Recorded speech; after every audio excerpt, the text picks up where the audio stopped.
कई बार तो दीदी ने बताया ऐसी बच्चियां आई उनको माँ का वात्सल्य मिले, इसलिए उन्होंने उस आश्रम का नाम वात्सल्य ग्राम रख दिया। मैं जिन गुरु का शिष्य हूं, ऐसे पूज्यपाद गुरुदेव भगवान युग पुरुष जी, हमारी ज्येष्ठ गुरु बहन गुरुदेव भगवान की परम कृपा पात्र शिष्या वात्सल्य मूर्ति साध्वी दीदी माँ ऋतंभरा, दीदी माँ ऋतंभरा वृंदावन में वात्सल्य ग्राम चलाती है।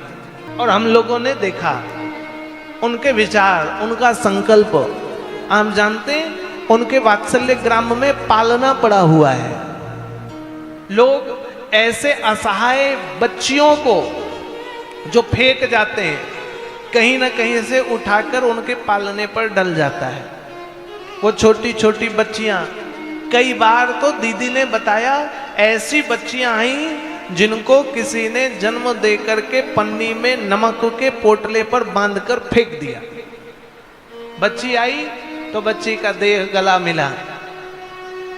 उन्होंने उन बच्चियों के इलाज के लिए हॉस्पिटल बनाया और उसके बाद आप जानते हो ऐसे सैकड़ों बच्चियों के रहने की व्यवस्थाएं, उनको मां का वात्सल्य मिले, इसलिए उन्होंने उस आश्रम का नाम वात्सल्य ग्राम रख दिया।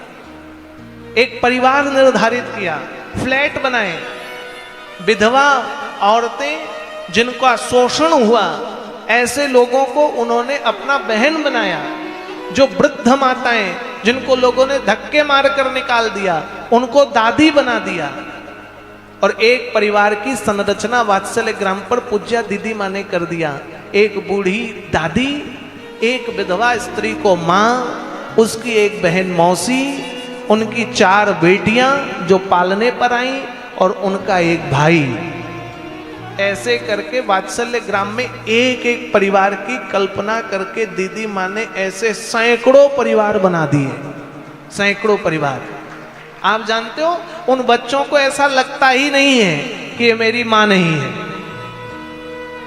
इतनी सुंदर व्यवस्थाएं दीदी माँ जी ने उसी वात्सल्य ग्राम में उनके लिए दुकान बना दिए। वो बच्चे बाहर नहीं, उनके पढ़ने का विद्यालय बना दिया और उनके लिए सबकी अलग अलग घर, सबको अलग अलग कमरा और सबकी रसोई अलग। और दूसरी बात जानते, उनको पता न चले कि हम कहीं से सताए हुए हैं, तो उनको कुछ मुद्राएं, कुछ पैसे, कुछ कार्ड कि अपना सामान खुद खरीदिए और लाइए। जैसे आम परिवार में लोग राशन, साबुन, तेल लाते हैं, जिसको जो बनाना वो बनाइए, वो वैसे ही पालन पोषण करती हैं। उन्हें स्कूल का फीस भरना है, भले ही वो दीदी माँ करती हैं व्यवस्था, वो बच्चे। और आज का समय बीता, कई बेटियां बड़ी हो गई। आप सबने को पता है कि नहीं पता है, लेकिन पूज्य दीदी माँ जी ने ऐसी बड़ी बेटियां जो हुई उनको अच्छे अच्छे विद्यालयों पर पढ़ाया और 2500 बेटियों का इतना धूमधाम के साथ दीदी माँ जी ने विवाह कराया, जो भारतवर्ष के श्रेष्ठ परिवारों पर जाकर के बहू बन गई। जो बेटियों को कचड़े पर फेंक दिया, जो बेटियों को इधर उधर फेंक दिया, और जो बच्चे अपंग हो गए, नमक में डाल दिया, हड्डी गल गए, ऐसे अपंग बच्चों को वो पाल रही हैं। कितना बड़ा काम! ये समाज का बड़ा कलंक है। गर्भ में ही बालक की हत्या हो जाना, बेटी की हत्या हो जाना बहुत बड़ा पाप है। ब्रह्म हत्या का पाप तो छोटा है, गर्भ में बालक की हत्या करने वाला 7 जन्म क्या 21 जन्म तक भी तरने वाला नहीं है। जन्म लेने वाला, उसे हमने भगवान माना है, जिसकी हम पूजा कर रहे हैं। इसलिए हे देवियां, हम अपने समाज को बचाएं। यदि बेटियां ना होंगी तो आप विचार करें समाज कैसे आगे बढ़ेगा। जन्म देने वाली जन्मदात्री ना होगी तो कैसे समाज आगे जाएगा। आज समाज पर देवी भागवत के आयोजन की अत्यंत आवश्यकता है, जहां बेटियों का सम्मान बढ़े, जहां बेटियों का अभिमान बढ़े, जहां बेटियां स्वावलंबी हों। हम कह तो देते बेटी बचाओ बेटी पढ़ाओ, लेकिन वास्तव में आज भी बेटियां समाज के लिए बोझ जैसी है।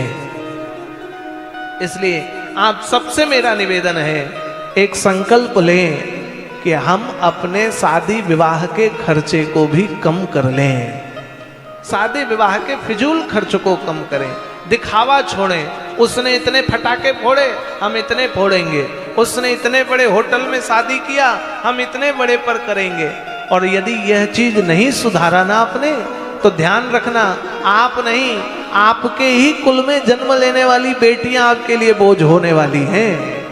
विवाह बोझ होने वाला हो जाएगा। इसलिए विवाह से बचें, विवाह से नहीं, विवाह के व्यर्थ खर्च से बचें। रीति रिवाज पूर्ण करें, दहेज की प्रथा को बंद करें। उस और बढ़ें जो दहेज मुक्त विवाह हो।